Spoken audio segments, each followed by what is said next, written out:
This here is a little afterthought on my cultural appropriation reflection that I published not so long ago, because I recently saw this little program from the Al Jazeera TV channel that addressed the use of white sage for incense in online spaces, for purifying. I believe it's called smudging, something like that.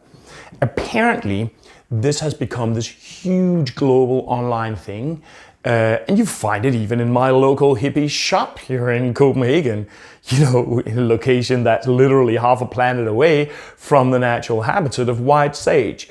And there are some indigenous groups who do this, and they do feel that, one, their traditional practice is being ridiculed by this narcissist online TikTok carnival, and two, while this important plant relation of theirs is being totally overrun by international consumerism and businesses who are sending illegal migrant workers into natural reserves to poach huge quantities of this plant for the international market and so on.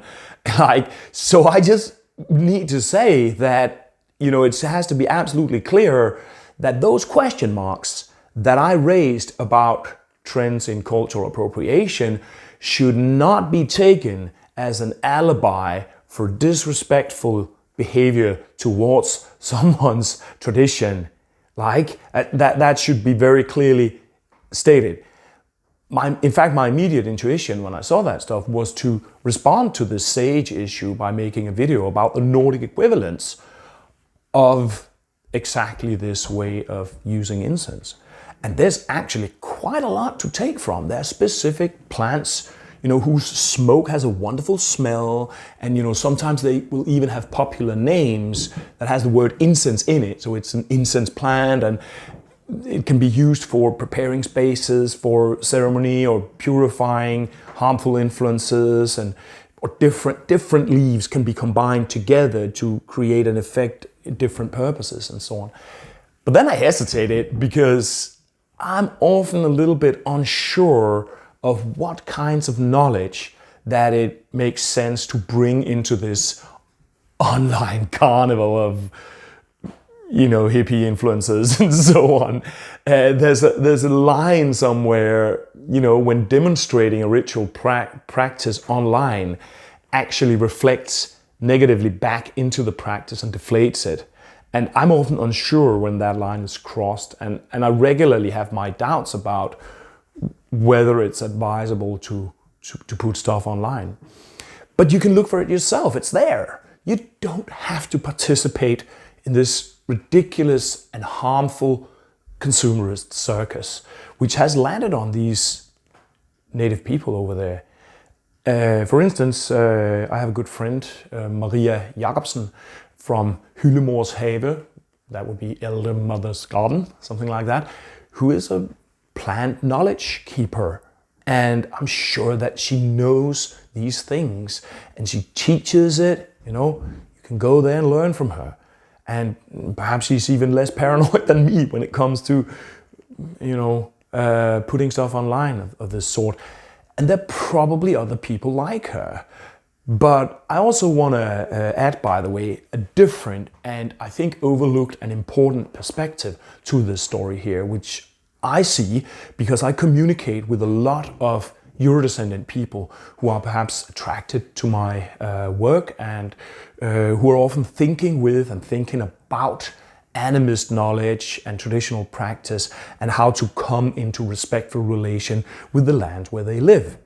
I very often interact, for instance, with white people who are in, as far as I can see, very respectful ways engaging kinds of indigenous knowledge or cultural elements that is appropriate to their place. Perhaps elements that they have received in fully legitimate learning relation from indigenous elders. White people who are giving tobacco to local stones and the like, working with elements of this indigenous practice.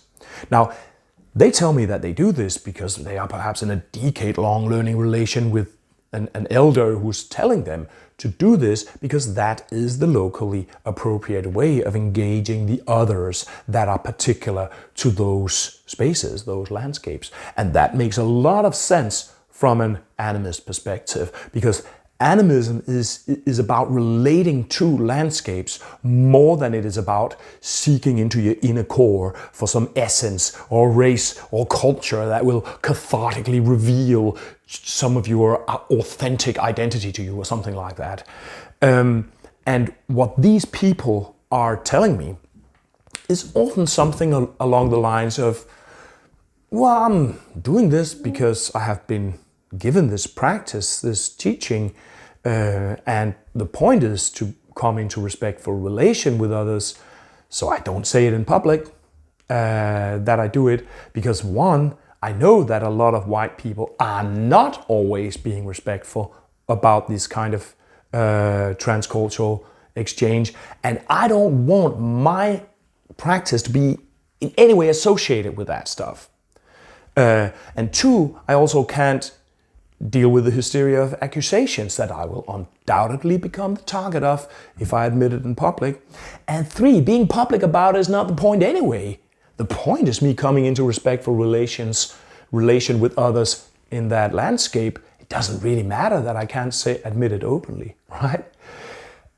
Now, this kind of people will typically be keeping silent about that kind of practice.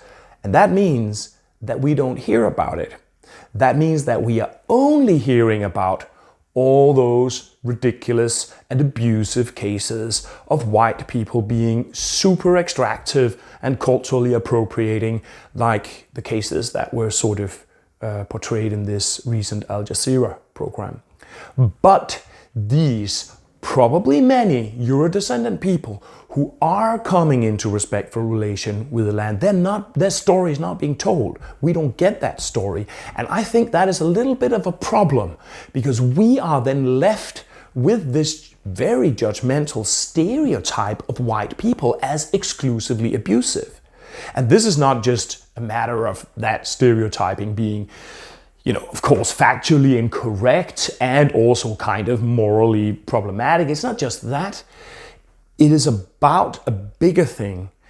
It is about safeguarding the real possibility of respectful, dynamic relation for a humanity which is predominantly in diaspora. We predominantly do not inhabit the same landscapes as our great-grandparents. That's also the case for many indigenous peoples, by the way. We have to insist that intercultural relating can not only be abusive, for instance, when it's done by white people. That idea simply cannot birth positive things into this world. Not only is it factually incorrect, I think it is a very dangerous stereotype to insist on in our time. So I just want to encourage, first, be unambiguously respectful about these traditions. Unambiguously respectful. But also perhaps start admitting to being in respectful relation with them in public. Don't go into the whole carnival of filming yourself dorking around in pseudo-rituals, reduced to infantile online narcissism by the very fact that don't do that, But I think we have to start admitting and owning being in intercultural relation, particularly those of us who strive to do that in respectful ways. I don't know, perhaps somebody should make some hashtag, hashtag Finfara or hashtag relational or something like that, and start giving us that story too, because I really think the world needs this story of positive relating. Thanks a lot and see you around.